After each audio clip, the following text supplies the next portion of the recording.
भगवंताने या अध्यायात पुन्हा एकदा अव्यभिचारी भक्तीचे महत्त्व सांगितले आहे. या ही अव्यभिचारी भक्ती व्यक्तिगत जीवनात सुद्धा आपल्याला अनुभवायला येते. आपण गुणातीत होताच आत्मभावावर स्थिर होतो.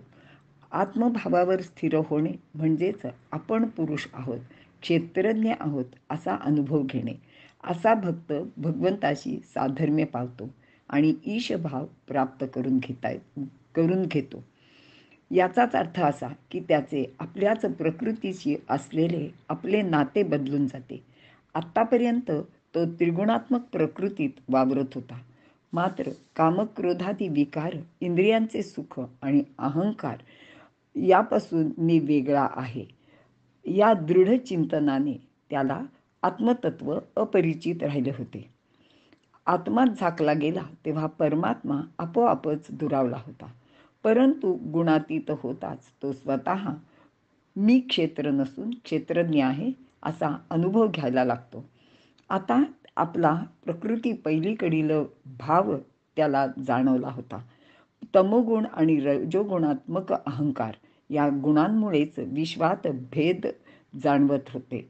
परंतु आत्मभावावर स्थिर होताच तो कुटुंबाशी, समाजाशी, पशुपक्ष्यांशी जोडला जातो. किंबहुना चराचरच तो होऊन जातो. आत्तापर्यंत प्रकृतीने आत्मा झाकून गेला होता.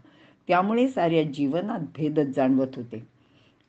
येथे अनेक वर्ग असून वर्ग कलह, संघर्ष, स्पर्धा हाच जीवनाचा नियम आहे असे त्याला वाटत होते. त्यामुळे जीवनात कामक्रोधांचेच थैमान सगळीकडे दृष्टीला पडत होते. परंतु आता त्याला आत्मा मिळाला आहे, गवसला आहे किंवा सापडला आहे आणि त्यामुळेच एकात्मता हा शाश्वत धर्म होऊन गेला आहे. आता प्रकृती आपली क्रीडा झाली आहे, म्हणजेच प्रकृतीवर ह्याने ताबा मिळवला आहे. अभिव्यक्तीचे माध्यम झाली आहे. आपली एकता, आपले प्रेम, आपलेपणा ह्या वस्तूंच्या, व्यक्तींच्या व विविध घटनांच्या माध्यमातून तो ती अनुभव घेऊ लागतो. त्याला ते सर्व जाणवायला पण लागते. मागे आपण असे पाहिलेले आहे की द्रौपदीने भगवंताला भाजीचे एक पान दिले होते आणि सुदाम्याने फक्त मूठभर पोहे दिले होते. आता हे पान किंवा हे पोहे केवळ प्रतीक आहेत. वस्तूच्या माध्यमातून दिले किंवा घेतले जाते ते प्रेम असते. भगवंताने पान किंवा पोहे पाहिले नव्हते, पण पान म्हणजे द्रौपदीचा सगुण साकार झालेला आत्माच होता आणि पोहे म्हणजे सुदाम्याचे भगवत प्रेम होते. तो भावाचा भुकेला आहे हा परत इथे एकदा विचार लक्षात घेतला पाहिजे. आणि हीच सारी दृष्टी येताच प्रकृती आत्म्याच्या अभिव्यक्तीचे साधन होते आणि याची कल्पना येते. मग घरादारात, समाजात प्रकृती कशी आहे आणि त्यातून आत्मा कसा व्यक्त होतो ते आपल्याला कळत जाते. राष्ट्राच्या दृष्टीनेही हे तत्वचिंतन खूप महत्त्वाचे आहे. सहजगत्या ध्यानात घेण्याजोगी गोष्ट आहे. प्रजेला संस्कृतमध्ये प्रकृती असे म्हणतात.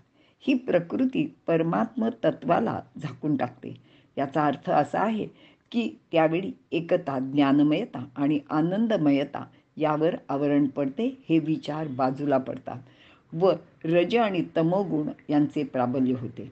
म्हणजेच जडवाद व स्वार्थ, कामक्रोधादी विकार आणि अहंकार याने भेद, संघर्ष, स्पर्धा, स्वार्थ, लोलुपता अशाच सर्वत्र वाढीला लागलेल्या दिसतात.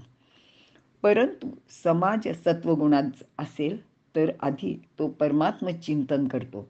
म्हणजेच एकता, ज्ञानमयता आणि आनंद यातून समाजातील ज्ञानी संपन्न ऋषी हे गर्भबीज स्वीकारतात. हे म्हणजे वर सांगितलेले एकता, ज्ञानमयता या सर्व गोष्टींचे हे ऋषी या गर्भबीजाचा विकास करतात.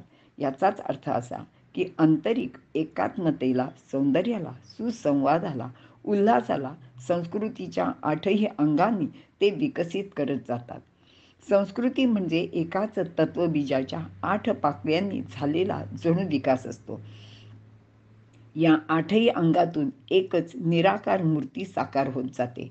प्रकृतीने या मूर्तीची पूजा करायची असते, तिचा साक्षात्कार करून घ्यायचा असतो, तिला आवाहन सुद्धा करायचे असते, तिचे प्रत्यक्ष दर्शन घ्यायचे आणि ज्ञानसंपन्न साक्षात्कार ऋषींनी प्रत्यक्षात पाहिलेली ती ईशमूर्ती त्यामध्ये स्थापन करायची असते.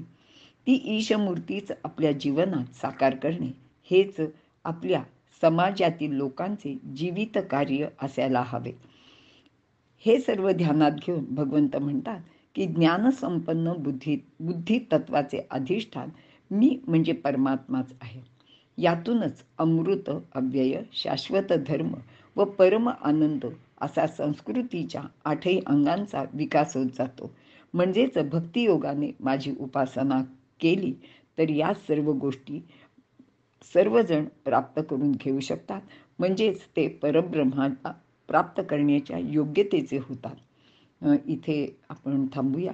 मला जेवढं जसं समजलं तसं सांगण्याचा मी प्रयत्न केलेला आहे. धन्यवाद.